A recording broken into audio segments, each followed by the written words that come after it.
మంచు జల్లు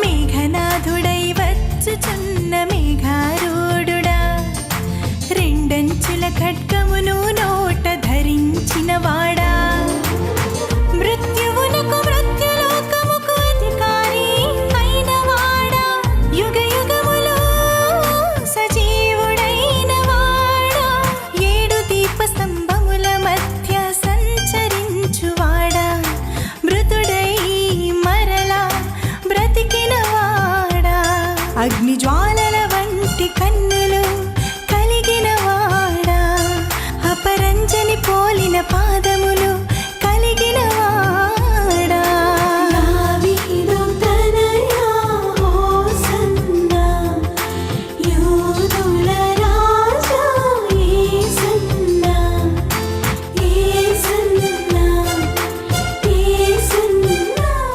యేసు నామంలో మీకు శుభములు సమృద్ధిగా కలుగునుగాక. మధురం నీ వాక్యం అనే కార్యక్రమానికి స్వాగతం. ఈరోజు మనం దేవుడు నాటిన నీతి వృక్షంలో అనే అంశం 6వ భాగం ధ్యానించుకుందామండి.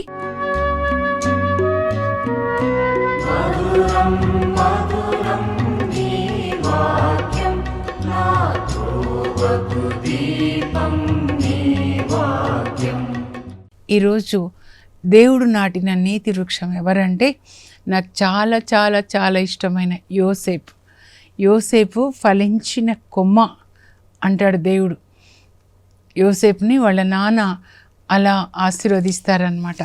అందుకే ఇది దగ్గర పెట్టుకున్నాను, ఫలించిన కొమ్మ. యేసుప్రభు యోహాను 15లో అంటారు, నేను ద్రాక్షావల్లి, మీరు రెమ్మలు, మీరు నన్ను అంటు కట్టుకొని ఉంటే మీరు ఫలిస్తారు. అంటే దేవుని యొక్క స్వభావం అంతా మనలో పోయబడుతుంది అన్నమాట. ఈ చెట్టు స్వభావం కొమ్మలోకి వస్తుంది, సేమ్ అదే ఆకులు అట్లా కదా, అదే నేచర్. అలాగే మనం కూడా యేసు ప్రభుతో దేవునితో అంటు కట్టబడితే పరిశుద్ధాత్మ మనల్ని కడతాడు. అప్పుడు ఆయన ప్రేమ, ఆయన నీతి, ఆయన పరిశుద్ధత, ఆయన వినయం అన్నీ మనలో పోయబడతాయి అన్నమాట. మనం ఎవరితో అంటు కట్టుకుంటామో, దేవునితోనా లేకపోతే ఈ లోకంతోనా లేదా దయ్యంతోనా, అవే మనకు వస్తూ ఉంటాయన్నమాట. కనుక దేవునితో అంటు కట్టబడాలి. దేవునితో అంటు కట్టబడడం అంటే ఏంటి అనుకున్నాను నేను కూడా. దేవుడు అంటే యేసు ప్రభు వాక్యమే కదండి. ఈ వాక్యం అంతా మనం చదివి ధ్యానిస్తూ ఉంటే వాక్యం అనే విత్తనాలు మొక్క మొలిచి పెద్దగా అయిపోతుంది, ద్రాక్షవల్లిలాగా. అప్పుడు మన ఆత్మ ఈ ఆత్మతో క్రీస్తుతో అంటు కడతాడనమాట. అప్పుడు క్రీస్తు నాలో ఉన్నాడు, నేను కాదు. ఏ పని చేసినా, స్వస్థతలైన దయ్యాలను వెళ్ళగొట్టినా నేను కాదు, ఇక జీవించినది క్రీస్తే అంటాడు. అంటే పౌలు మరణించాడు, మనం మరణించాలన్నమాట. అది అండి యోసేపు గురించి. ఫలించిన కొమ్మ మీరు ఇలా ఆశీర్వదించాలి. ఆదికాండం 49లో యాకోబు మరణించే టైంకి 12 మందిని ఆశీర్వదిస్తాడండి, తన కొడుకులని. యోసేపుకి ప్రత్యేకమైన బ్లెస్సింగ్స్ ఇస్తాడు. అలాగే 4వ కొడుకు యూదాకు కూడా ప్రత్యేకమైనవి అన్నమాట. ఇప్పుడు చూద్దామండి. ఆదికాండంలో 37వ అధ్యాయం నుంచి 50 వరకు, అంటే 38 యోసేపు గురించి కాదండి, వాళ్ళ అన్నయ్య యూదా గురించి రాయబడింది. బైబిల్ గ్రంథంలో 13 అధ్యాయాలు ఒక వ్యక్తిని గురించి రాయబడడం ఒక యోసేపు విషయంలోనే జరిగిందండి. ఈ ఆరంభంలో ఒక వ్యక్తి దేవునితో అంటు కట్టుకొని దేవుని కొరకు ఫలించాడు, దేవునికి సాక్షిగా, దేవుని నీతికి సాక్షిగా జీవించాడు, దేవుని ప్రేమకు, క్షమ, యేసుప్రభు లక్షణాలన్నీ ఈయనలో కనబడతాయండి. చూద్దామండి. ఆదికాండం 37 నిన్న మనం ధ్యానించుకున్నాము. యాకోబు వాళ్ళ మామయ్య ఇంట్లో, లాబాన్ ఇంట్లో 20 సంవత్సరాలు ఉంటాడు. యాకోబుగా వెళ్తాడు, వచ్చేటప్పుడు ఇజ్రాయేల్గా వచ్చేస్తాడు.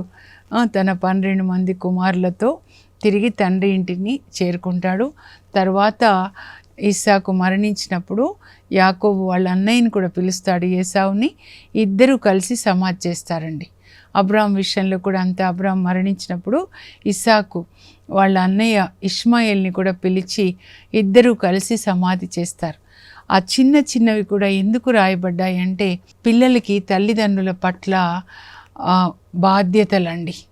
మీరు తోబితు గ్రంథం 4వ అధ్యాయం చదవాలి.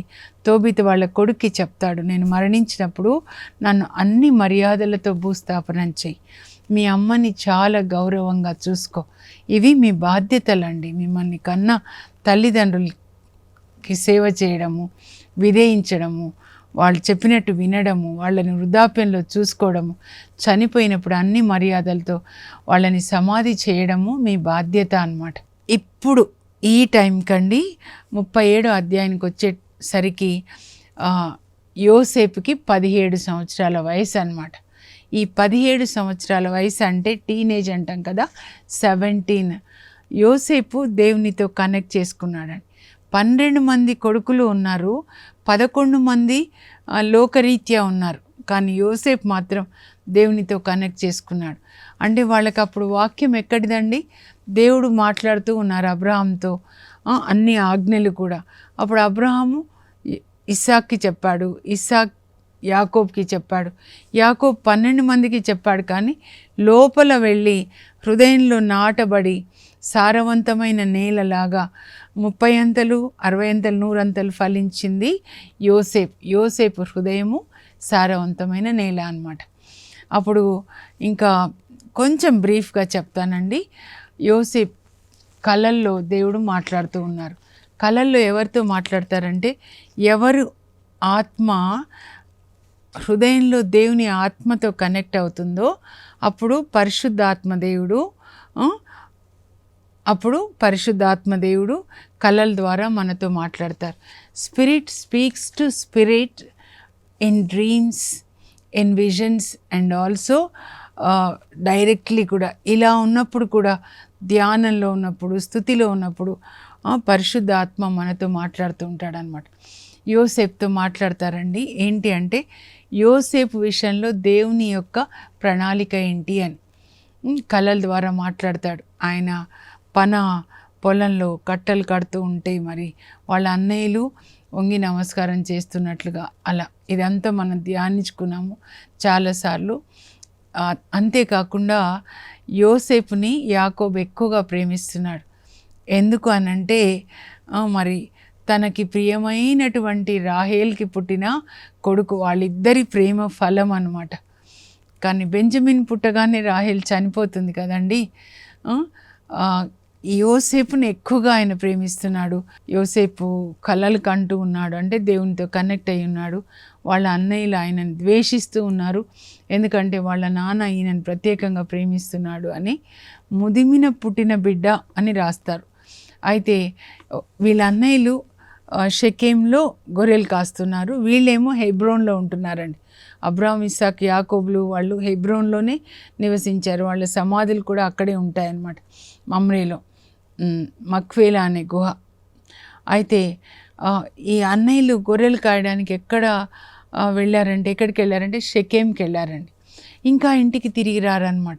అప్పుడు యాకోబుకి అయ్యో ఏమైపోయినారో నా కొడుకులని యోసేపుని పిలిచి, మీ అన్నయ్యల దగ్గరికి వెళ్ళి కొంచెం వాళ్ళు ఎట్లా ఉన్నారో యోగక్షేమాలు కనుక్కొని నాకు తెలియచేయి అంటే, నేను సిద్ధంగా ఉన్నాను నాన్న, సరే నాన్న వెళ్తాను అని అన్నప్పుడు యాకోబు పంపిస్తున్నాడండి. అంటే తండ్రికి విధేయత చూపిస్తున్నాడు. హెబ్రోన్ నుంచి షెకెం వెళ్తాడు. వెళ్ళేసరికి అక్కడ వాళ్ళ అన్నయ్యలు చూస్తారు, వస్తున్నాడు రా కలలు కానేవాడు అని చెప్పి అన్నయ్యల దగ్గరికి పాపం ప్రేమగా వెళ్తే పట్టుకొని బావిలో పడేస్తారండి. చూద్దాము ఆయన కలలు నెరవేరకుండా ఉండాలి అని బావిలో వేద్దామని. తర్వాత వాళ్ళు అలా ఇష్మాయేలీలు అలా వెళ్తూ ఉంటే వాళ్ళకి అమ్మేస్తారనమాట బానిసగా. కానీ పాపం చాలా ఏడుస్తాడు యోసేపు. అది 105వ కీర్తనలో ఉంటుంది. ఇష్మాయేలీలు ఈయనకి మెడకి ఇనుప వలయాన్ని తొడిగి కాళ్ళకి చేతులకి సంకెళ్ళు వేసి ఒంటెలకి కట్టేసి ఇసుకలో ఈడ్చుకొని పోతుంటే ఎడారిలో చాలా ఏడుస్తాడు. కానీ వాళ్ళు తీసుకెళ్తారు. అక్కడ పోతీఫర్ కొనుక్కుంటాడు ఈయనని. కొనుక్కున్న తర్వాత పోతీఫర్ ఇంట్లో ఆయన 11 సంవత్సరాలు పనిచేస్తాడండి. ఇప్పుడు 39వ అధ్యాయానికి వద్దాం. 37 నుంచి 39 అనమాట. అక్కడ పోతీఫర్ ఇంట్లో ఉంటాడు. యోసేపుతో దేవుడు ఉన్నారు అని 5 సార్లు రాయబడిందండి 39లో. కనుక అతడు వర్ధిల్లాడు. దేవుడు మనతో ఉంటే మనం వర్ధిల్లుతాం అన్నమాట. ఇంకా పోతీఫరు గమనిస్తాడు, యోసేపు పరిశుద్ధంగా ఉన్నాడు, ఏ పని చెప్పినా నమ్మకంగా చేస్తున్నాడు, దేవుడు ఆయనకి తోడుగా ఉన్నట్లుగా కూడా చూస్తాడు. ఇదిగో ఈ గొర్రెలు అమ్ముకొనిరా అంటే, అయ్యా ఇన్ని గొర్రెలకి ఇంత డబ్బు వచ్చింది, ఈ ధాన్యం అమ్ముకొనిరా అంటే ఇంత డబ్బు వచ్చింది, కరెక్ట్గా ఇస్తున్నాడు. మిగతా వాళ్ళలో అలాంటి నమ్మకత్వాన్ని, నీతిని చూడలేదన్నమాట. కనుక మొత్తం పెత్తనం ఇచ్చేస్తాడు, తాళాల గుత్తంతా అతనికి ఇచ్చేస్తాడు. ఎందుకంటే పోతీఫరు రాజు దగ్గర పనిచేస్తున్నాడు, ఫరో రాజు దగ్గర. ఎంతోమంది పనివాళ్ళు, ఎన్నో గొర్రెలు, ఎంతో ఆస్తి, అదంతా కూడా ఈయన చేతిలో ఇస్తారు. అంటే ఇది నీతి ఫలం అండి. యోసేపుని దేవుడు పోతీఫర్ ఇంట్లో ఐగుప్తులో నాటుతారు. అక్కడ ఆయన నీతి ఫలాల్ని ఫలిస్తున్నాడు. ఒకటేంటంటే నమ్మకంగా పనిచేస్తున్నాడు, నమ్మకత్వం అనే నీతి. అందువల్ల ఆ ఫలాల్ని భుజించిన మిగతా పని వాళ్ళు కూడా నమ్మకంగా అయిపోయినారనమాట. ఒక వ్యక్తి, అధికారంలో ఉన్న వ్యక్తిలో నీతి, పరిశుద్ధత ఇవన్నీ ఉన్నాయనుకోండి, కరుణ, కింద వాళ్ళకు కూడా అవే వస్తాయండి. ఒక ఇంటిలో తండ్రి కూడా ఎలా ఉన్నాడో పిల్లలు అలా ఉంటారనమాట. అధికారంలో ఉన్న వ్యక్తి యోసేపు ఇలా ఉన్నాడు, అందువల్ల మిగతా వాళ్ళు కూడా అలా ఉంటారనమాట. నమ్మకత్వం. తర్వాత పోతీఫరు ఇంకా రాజు దగ్గర వెళ్తే 3 నెలలకి అట్లా తిరిగి వస్తాడు. ఈయన చాలా అందంగా ఉన్నాడు. యోసేపు, అబ్రహాం పిల్లలందరూ అలాగే ఉంటారండి. అందులో ఈయన పరిశుద్ధమైన అందం అన్నమాట. అప్పుడు పోతీఫర్ భార్య పాపం చేయమని యోసేపుని శోధిస్తుందండి. ప్రతిరోజు శోధించిందంటే, ఎవ్వరు లేరు ఇంట్లో, యజమానుడు అసలే లేడు, మన ఇద్దరమే అని. కానీ ఆయన చెప్తాడమ్మా, ఇది భగవద్రోహం కాదా తల్లి? తన హృదయంలో దేవుడు ఉన్నారు, యజమానుని భార్యను ఆయన నిన్ను నాకు అప్పగించలా, ఎందుకంటే నువ్వు ఆయన భార్య, మిగతా అంతా అప్పగించారు, పైగా ఇది భగవద్రోహం కాదా తల్లి? నువ్వు నా అమ్మ, యజమానుడు నా తండ్రి అని చెప్తాడు. చెప్పి రోజు శోధించినా కూడా ఆయన శోధనకి లొంగకుండా పారిపోయినాడంట. సర్పాన్ని చూస్తే ఎలాగో అలా అన్నమాట. ఆయన పాపం చేయలేదండి. ఇది ఇంటి వాళ్ళకి అందరికీ తెలుస్తుందండి. ఆమె శోధిస్తుంది కానీ యోసేపు శోధనకి లొంగలేదు అని. పరిశుద్ధత అనే ఇంకొక ఫలం అన్నమాట. యవ్వనస్తులందరూ నేర్చుకోవాలి. పని చేసే చోట అమ్మాయి శోధించింది, లేకపోతే అబ్బాయి శోధించాడు అని ఆ శోధనకి లొంగిపోకూడదు. పరిశుద్ధతని, మీ దేహాన్ని పరిశుద్ధంగా కాపాడుకోవాలి. అది ముఖ్యమైనది అన్నమాట. మీ దేవుడు పరిశుద్ధుడైనట్లే మీరు పరిశుద్ధులై ఉండాలి. యోసేపు శోధనకి లొంగలేదు. అప్పుడు ఆమె పోతీఫర్కి తన భర్తకు అబద్ధాలు చెప్పి మరి యోసేపుని జైల్లో పెట్టిస్తుందండి. యోసేపు మౌనంగా ఉంటాడు. ఇది ఇంకొక నీతి ఫలం అన్నమాట. దేవుడు మన పక్షాన్ని యుద్ధం చేస్తారు మనం చేయకుండా ఉన్నప్పుడు. నీతిమంతులు ఆయన ఒక కంట కనిపెడుతూ ఉంటాడండి. 34వ కీర్తనలో ఉంటుందన్నమాట. 2 సంవత్సరాలు అక్కడ జైల్లో ఉంటాడు. పెద్ద క్రిమినల్ కేసు, యజమానుని భార్యని మానభంగం చేయబోయాడని. కానీ దేవుడు ఆయనతో ఉన్నారు. దేవుడు ఆయనతో ఉంటే ఏం జరుగుతుంది చూడండి. అప్పుడు 2 సంవత్సరాల తర్వాత ఫరో రాజుకి, ఐగుప్తు రాజుకి కళలు వస్తాయి. 2 కళలు. ఆదికాండం 41లోకి వెళ్ళిపోదామండి. అక్కడ కళల్ని వివరిస్తాడు. అప్పుడు ఫరో రాజు ఈయనని గవర్నర్గా నియమిస్తాడు. తన ఉంగరాన్ని, అంటే అధికారం అంతా ఇచ్చేస్తాడు. విలువైన పట్టు బట్టలు తొడిగించి, ఆభరణాలు తొడిగించి, ఇదిగో నేను నిన్ను ఐగుప్తుకి గవర్నర్గా చేస్తున్నానని చెప్పి ఐగుప్తు అంతా కూడా ప్రకటన చేయిస్తాడు. మరి 7 సంవత్సరాలు పంట పండినప్పుడు చాలా ఐగుప్తు అంతా తిరిగి యోసేపు చాలా కష్టపడి ఆ పంట 5వ వంతు సేకరించి గోడౌన్స్లో నిల్వ చేయిస్తాడు. తర్వాత కరువు కాలంలో కొట్లు విప్పి ఆ ధాన్యాన్ని పంచుతాడనమాట. 41వ అధ్యాయంలో 56లో ఉంటుంది. కొట్లు విప్పి అందరికీ ధాన్యాన్ని పంచుతాడు. అప్పుడు ధాన్యం కొనుక్కోవడానికి వాళ్ళ అన్నయ్యలు వస్తారు. రెండోసారి వచ్చినప్పుడు వాళ్ళ అన్నయ్యలకి తనను తాను తెలియపరచుకుంటాడు. తన ప్యాలెస్కి తీసుకెళ్ళి, నేను మీ నెత్తురు కండలు పంచుకొని పుట్టిన మీ తమ్ముడు యోసేపు దగ్గరికి రండి అని బెంజమిన్ని ఇంకా అన్నయ్యలందరినీ ముద్దు పెట్టుకొని ఏడుస్తాడనమాట. ఎందుకంటే 22 సంవత్సరాల తర్వాత అన్నయ్యని చూస్తున్నాడు. ఆయనకి 17 అప్పుడు అమ్మేస్తే ఇప్పుడు ఆయనకి 39 సంవత్సరాలు. నాన్నని తొందరగా తీసుకొని రండి అని చెప్తాడనమాట. అప్పుడు వాళ్ళు ఇంకా ఇంటికి వెళ్ళి వాళ్ళ నాన్నకి చెప్తారు, నాన్న యోసేపు బ్రతికే ఉన్నాడు నాన్న, యోసేపు ఐగుప్తులో గవర్నర్గా ఉన్నాడు, ఇదిగో ఈ కానుకలన్నీ మీకు పంపించాడు, మనల్ని తొందరగా రమ్మన్నాడు నాన్న, ఇంకా 5 సంవత్సరాలు కరువు ఉంటుంది. అబ్బా, నిజంగా యాకోబు ఎంత సంతోషం అంటే, యోసేపు చనిపోయాడని కొడుకులు అబద్ధం చెప్తారండి. ఆ చొక్కా మరి మేక పిల్లని చంపి ఆ రక్తం అంతా దాని మీద పోసి, ఇదిగో ఇది నీ కొడుకు చొక్కానా మాకు అడవిలో దొరికిందంటే, ఏ అడవి మృగాలు చంపేస్తాయి నా కొడుకునని ఆ బాధతో ఉంటాడండి ఇన్ని సంవత్సరాలు అనమాట. ఇప్పుడు కొడుకు బ్రతికే ఉన్నాడంటే ఎంత సంతోషము. కానీ ఐగుప్తుకి వెళ్ళాలా లేదా, ఎందుకంటే కానా దేశంలోనే ఉండమని, ఈ దేశాన్ని నేను ఈ సంతతికి ఇస్తానని అబ్రాహాము, ఇస్సాకు, యాకోబులతో దేవుడు వాగ్దానం చేస్తారు. కానీ ఈ కానా దేశం నా పిల్లలకి ఇస్తా అన్నారు వారసత్వ భూమిగా. నా తాతకి, నా తండ్రికి, నాకు వాగ్దానం చేశారు. మళ్ళీ ఇప్పుడు ఐగుప్తు వెళ్ళాలా వద్దా, అక్కడ కొడుకుని చూడాలని. అప్పుడు దేవుడు కలలో అతనితో మాట్లాడతారండి. 46 అధ్యాయం నుంచి చెప్తున్నాను. యాకోబుతో మళ్ళా కలలతో దేవుడు మాట్లాడుతున్నారు. యాకోబు అని పిలుస్తారు. చిత్తం ప్రభువా చెప్పండి అంటే, నీవు ఐగుప్తుకి వెళ్ళడానికి భయపడొద్దయ్యా, నేను కూడా నీతో పాటు వస్తాను, కనుక నీవు నీ కుటుంబం అందరూ అక్కడికి వెళ్ళండి, నీవు అక్కడే మరణిస్తావు, నీ కొడుకు యోసేపు నీ కన్నులు మూస్తాడు, నువ్వు భయపడకు, వెళ్ళు అని ఎప్పుడైతే దేవుడు మాట్లాడతారో అప్పుడు బయలుదేరుతాడండి యాకోబు అన్నమాట. వీళ్ళు ఎప్పుడు కూడా అబ్రహాము, ఇస్సాకు, యాకోబులు దేవుని చిత్తం చేసేవాళ్ళు అనమాట. ఎంతమంది తెలుసా, మగపిల్లల లెక్క మాత్రమే ఇందులో రాస్తారండి. 46 అధ్యాయంలో 70 మంది అనమాట. యాకోబు, ఆయన కొడుకులు, మనవాళ్ళు, ఇంకా కుమార్తెలు, వాళ్ళ భార్యలు, కొడుకుల భార్యలు అంటే కోడళ్ళు అందరూ ఉంటారు కదా. బెంజమిన్ వాళ్ళ కొడుకులే 10 మంది అండి. మీరు లెక్క చూస్తే ఆయన కొడుకుల్లో ఒకరికి మనవడు కూడా వచ్చేస్తాడు. అంటే యాకోబుకి ముని మనవడు అంటారు కదా, కరెక్టే కదా. ఇంకా వీళ్ళందరూ కలిసి బండ్లలో బయలుదేరితే, వాళ్ళ బండ్లు ఎట్లా ఉంటాయంటే ఒక ఊరు ఇంత అన్నమాట.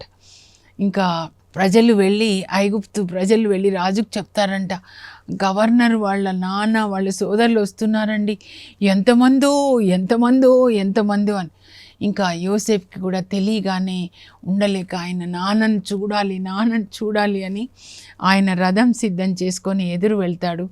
ఎదురు వెళ్ళి ఇంకా వాళ్ళ నాన్నని కౌగిలించుకుంటే యాకోబు చాలా ఏడుస్తాడండి. 130 సంవత్సరాలు. నాయనా, నిన్ను కళ్ళతో చూస్తానో లేదో అనుకున్నాను, నా కళ్ళతో నేను చూశాను, ఇంకా చాలు, నేను ఇంకా సమాధానంగా నేను మరణిస్తాను, చాలయ్యా అని చాలాసేపు ఏడుస్తాడనమాట. నాన్న, నిన్ను ఫరో రాజు దగ్గరికి తీసుకెళ్తానని వాళ్ళ నాన్నతో పాటు కొంతమంది సోదరులను తీసుకొని వెళ్తాడు. వాళ్ళకి చెప్తాడు, ఏదో మీరు ఎక్కడ ఉంటారంటే గోషేన్లో ఉంటామని చెప్పండి అని. ఐగుప్తులో గోషేను మంచి ప్లేస్ అనమాట, మేలైన ప్లేస్. అంటే సరే అని వాళ్ళు చెప్తారు. రాజు దగ్గరికి వెళ్ళి యోసేపు చెప్తాడు, మా నాన్న, మా అన్నయ్యలు వాళ్ళ కుటుంబాలతో వచ్చారండి అని. అప్పుడు యాకోబుని అడుగుతాడనమాట ఫరో రాజు, పెద్ద అయినా నీ వయసు ఎంతయ్యా అంటే, నా వయసు ఎంతో కాదు, నా వయసు 130 సంవత్సరాలు, కానీ మా తాత తండ్రులు ఇంకా ఎక్కువే జీవించారు అని చెప్పి ఫరో రాజును ఆశీర్వదిస్తాడు. ఇంకా వీళ్ళు చెప్తారు, మాకు గోషేన్లో ఉండడానికి మీరు స్థలం ఇవ్వండి అంటే, ఎక్కడైనా ఉండొచ్చు. యోసేపు అడుగుతాడనమాట, మా అన్నయ్యలకి స్థలం అంటే, ఇదంతా నీదే కదా యోసేపు, ఐగుప్తు దేశం అంతా, ఎక్కడైనా ఉండొచ్చు, గోషేన్లో ఉంటారా, ఉండండి అని చెప్తాడనమాట. చెప్పిన తర్వాత ఇంకా 130 సంవత్సరాలు కదండి యాకోబుకి, హాయిగా సంతోషంగా ఉంటారు అందరూ కూడా. మరి యాకోబుకి 147 సంవత్సరాలు వచ్చినప్పుడు 17 సంవత్సరాల తర్వాత జబ్బు చేస్తుందన్నమాట. అప్పుడు యోసేపుని పిలిపించుకొని, నాయనా, నేను మరణించే సమయం వచ్చింది, కానీ నన్ను ఇక్కడ ఐగుప్తులో పాతిపెట్టొద్దయ్యా, మా తాత తండ్రుల సమాధుల ప్రక్కనే నన్ను పాతిపెట్టు అంటే, అలాగే నాన్న అంటాడు. నాకు ప్రామిస్ చేయి నాన్న, నాకు ప్రమాణం చెయ్యి అంటే అలాగే ప్రమాణం చేస్తాడనమాట యోసేపు. ఇంకా వాళ్ళ నాన్న చనిపోయే సమయం వచ్చిందని యోసేపుకి 2 కొడుకులు పుడతారండి. ఆయన గవర్నర్ అయిన తర్వాత అతనికి పెళ్లి జరుగుతుంది. ఐగుప్తు గవర్నర్గా ఎంత వైభవంగా జరుగుతుంది చూడండి. తర్వాత 2 కొడుకులు పుడతారు. పెద్ద కొడుకు మనస్సే. దేవుడు నా బాధ అంతా మర్చిపోయేలాగా చేశాడని మనస్సే అని పేరు పెట్టుకుంటాడు. ఇంకా రెండోసారి బాబు పుట్టినప్పుడు దేవుడు నేను కష్టం పడిన ఈ దేశంలోనే, కష్టాలు పడిన దేశంలోనే నాకు సంతానాన్ని ఇచ్చారని ఎఫ్రాయిం అని పేరు పెట్టుకుంటాడు. సో ఇప్పుడు ఈయన వాళ్ళ నాన్న చనిపోతాడు అని తెలిసినప్పుడు కొడుకులు 2 తీసుకొస్తాడు. నాన్న వీళ్ళని ఆశీర్వదించాను. అప్పుడు ఆశీర్వదిస్తాడండి. అయితే ఆశీర్వదించేటప్పుడు కూడా మరి చిన్న కొడుకు ఎఫ్రాయిం మీద కుడి చేయి పెట్టి మరి పెద్ద కొడుకు మనషే మీద ఎడం చేయి పెడతాడు. అదే నాన్న వీడు కదా మనషే పెద్దవాడు, నీ కుడి చేయి పెట్టంటే కాదయ్యా తెలిసి అలా చేశానని వాళ్ళని చక్కగా ఆశీర్వదిస్తాడండి. ఇప్పుడు మనం కొంచెం చూద్దాము 48:15 నుంచి అన్నమాట. దానికి ముందు ఏమంటాడంటే యాకోబు, వీళ్ళిద్దరినీ నేను నా కొడుకులాగా దత్తత తీసుకుంటాను, మిగతా నీ కొడుకులు ఉంటే వాళ్ళు నీ కొడుకులు అవుతారు, వీళ్ళు మాత్రం నా కొడుకులు అని దత్తత తీసుకుంటాడు మన వాళ్ళని.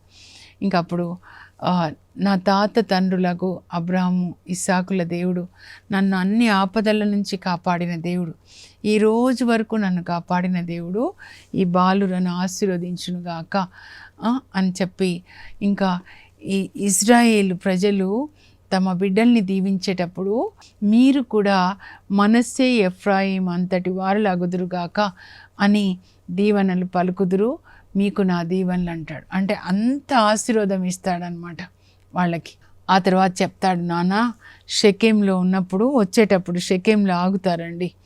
అక్కడ నేను షెకెం నుంచి, షెకెం తండ్రి హామోర్ నుంచి నేను కొంత నేల కొన్నాను, అది నీ పేరిట రాశాను అని చెప్తాడనమాట.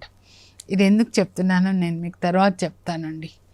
అయితే ఇంకా 49వ అధ్యాయం అన్నమాట. దేవుడు యాకోబుకి చెప్తారు, ఇంకా నువ్వు మరణించే సమయం వచ్చిందని. అప్పుడు తన 12 మంది కొడుకుల్ని ఆశీర్వదిస్తాడండి. అందులో 4వ కొడుకు యూదాకి ఇచ్చినటువంటి ఆశీర్వాదాలు చాలా శ్రేష్టమైనవి. అంటే యూదా సింహపు పిల్ల, హక్కు గల రాజు వచ్చే వరకు అధికారము యూదా చేతి నుండి జారిపోదు అని. సింహపు పిల్ల అంటే యేసుప్రభు మీ వంశంలో పుడతాడని యూదాకి ప్రవచనాలు ఇస్తున్నాడు అనమాట. యూదా గోత్రపు సింహం యేసు, ప్రకటన 5:5లో నీ వంశం. హక్కు గల రాజు అంటే యేసుప్రభు వచ్చే వరకు రాజదండం, అధికారం యూదా చేతిలోంచి జారిపోదు. అందుకే ఈ యూదా వంశం నుంచే దావీదు అతని పిల్లలు 20 తరాలు పరిపాలిస్తారనమాట. ఆ హక్కు గల రాజు యేసుప్రభు. యేసుప్రభు వచ్చే వరకు కూడా అధికారము యూదా చేతిలోనే ఉంటుంది, అంటే దావీదు రాజుల చేతిలో ఉంటుంది అన్నమాట. ఆ తర్వాత యోసేపు ఒకటి చెప్తాండి, టైం అయిపోయింది. ఆదికాండం 49:22 నుంచి 25 వరకు అండి. యోసేపు ఫలించిన కొమ్మ, జలాధారము చెంత నాటిన ఫలవృక్షం వంటి వాడు. దాని కొమ్మలు గోడలు దాటి ప్రాకుతాయి. జలాధారం చెంత నాటిన ఫలవృక్షము, ఆ ఫలాలు ఉన్న వృక్షము దాని కొమ్మలు గోడలు దాటుతాయంటే ఐగుప్తు దేశమే కాదండి, అందరికీ కూడా ధాన్యాన్ని పంచి పెడతాడనమాట యోసేపు. అబ్రహాంకి దేవుడిచ్చిన దీవెన ఏంటంటే, నిన్ను ఆశీర్వదిస్తాను, నీవు ఆశీర్వాదకరంగా ఉంటావు. I will bless you and you shall be a blessing. మనందరం కూడా ఆ విధంగా ఉండాలండి. దేవుడు మనల్ని ఆశీర్వదించారు. ఐగుప్తులో గవర్నర్ని చేశారు యోసేపుని. అప్పుడు యోసేపు ఏం చేశాడు? తండ్రిని, అన్నయ్యల్ని, వాళ్ళ కుటుంబాల్ని, తర్వాత చుట్టూ ఉన్న అన్ని దేశాల వాళ్ళకి ధాన్యాన్ని పంచి పెడతాడు. అంటే ఆశీర్వాదకరంగా మారాడు. ఇది అండి దేవుడు మన విషయంలో కోరుకునేది. దేవుడు నన్ను దీవించారు అని అక్కడ ఆగిపోకూడదు. ఎందుకు దీవించారంటే నీవు అందరికీ ఒక బ్లెస్సింగ్గా ఉండడానికి అన్నమాట. To be a blessing to others is your real blessing. ఇంకా ఇదో ఆకాశ జలంల దీవెనలు, అగాధ జలంల దీవెనలు, ఫలపుష్పముల దీవెనలు, సంతాన ప్రాప్తి దీవెనలు, నా తాత తండ్రులైన అబ్రాహాము ఇస్సాకుల దీవెనలు నా కుమారుడైన యోసేపు శిరస్సును అధిష్ఠించునుగాక. మరణానికి ముందు యాకోబు తన కుమారుడైన యోసేపుని ఆశీర్వదిస్తున్నాడండి. నాయనా వృద్ధాప్యంలో తండ్రిని చూసుకున్నావు, అన్నయ్యల కుటుంబాల్ని పోషించావు అని ఇంకా కొడుక్కి వందనాలు కూడా చెప్పుంటాడు. తర్వాత చనిపోతాడండి. యోసేపే మామూలుగా పెద్ద కొడుకు కన్నులు ముయ్యాలి, కానీ ఆ వ్యభిచారం చేసి రూబేను అన్ని ఆశీర్వాదాలు కోల్పోతాడు. ఇక్కడ చెప్తాడు, యోసేపు తండ్రి కన్నులు మూస్తాడు. తర్వాత వాళ్ళు విలపిస్తారు, 70 రోజులు విలపిస్తారు. తర్వాత అక్కడి నుంచి వాళ్ళు ఐగుప్తులో నుంచి మళ్ళా కానా దేశంలో మమ్రేలో మక్వేల గుహలో ఎక్కడైతే వీళ్ళ సమాధులు ఉన్నాయో, సారా, అబ్రాహాము, రిబెకా, ఇస్సాకు, లియా ప్రక్కన, లియాను కూడా ఈయనే పాతి పెడతాడు, ప్రక్కన యాకోబ్ని సమాధి చేస్తారండి. ఇప్పటి వరకు యోసేపు గవర్నర్ అయ్యి 26 సంవత్సరాలు అవుతే, నాన్న చనిపోయిన తర్వాత 54 సంవత్సరాలు గవర్నర్గా ఉంటాడు. వాళ్ళ అన్నయ్యలు వచ్చి క్షమించమని అడుగుతారు. నాన్న చనిపోయాడు కదా, ఇప్పుడు మా మీద నువ్వు పగ తీర్చుకోవు కదా, అప్పుడు నేను అమ్మేశావని నాన్న అడగమన్నాడు, క్షమించమని అడగమన్నాడు. యోసేపు తమ్ముడు మమ్మల్ని క్షమించవా అని పెద్ద అన్నయ్యలు ఆయన చుట్టూ ఇలా చేతులు జోడించి అడుగుంటారు. యోసేపు చాలా ఏడుస్తాడంట. అలా మీరు అనొద్దు, దేవుడే ఇదో ఇలా అందరికీ ఆశీర్వాదకరంగా ఉండడానికి నన్ను మీ ద్వారా అమ్మేలాగా చేశాడు, కానీ మీరు భయపడొద్దు, నేను మిమ్మల్ని మీ పిల్లల్ని పోషిస్తాను అని చెప్పి 54 సంవత్సరాలండి. అంటే యోసేపుకి 110 సంవత్సరాలు వచ్చే వరకు గవర్నర్గా ఉంటాడు. 30 సంవత్సరాల నుంచి 110 అంటే 80 సంవత్సరాలు ఐగుప్తు దేశంలో ఆయన గవర్నర్గా ఉంటాడు. అందరికీ ఆశీర్వాదకరంగా ఆయన ఉన్నాడు అనమాట. అంతేకాదు కన్న తండ్రిని తోడబుట్టిన వాళ్ళందరినీ క్షమించాడు. యేసుప్రభులాగా ఆశీర్వాదకరంగా ఉన్నాడు. అందువల్లనే ఇప్పుడు ఆ యాకోబు ఇజ్రాయేల్ పిల్లలు ఇజ్రాయేల్ దేశంగా ఉన్నారనమాట. సో ఈయన యోసేపు ఐగుప్తులో దేవుడు నాటిన నీతి వృక్షం అండి. చాలా విషయాలు యోసేపు నుంచి మనం నేర్చుకోవాలంటే నీతి ఫలాలు అన్నమాట.